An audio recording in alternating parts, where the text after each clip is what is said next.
the biggest insult to democracy with money that we've ever seen. This is the year. After the election, let's all work together.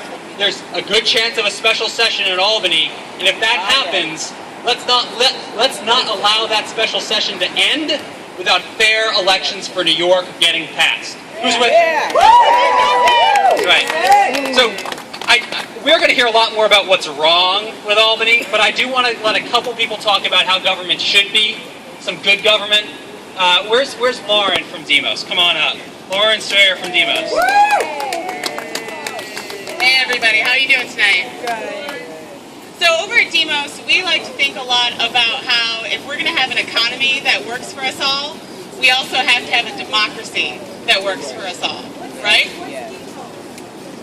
Demos is a think tank based here in New York, and that's what we work on, is connecting the economy that works for us all with a democracy that works for us all. But right now, across the country and here in New York State, we're looking at all of these big money, corporate, and individual donors who are swamping the system. They are drowning out our voices. But there is a solution.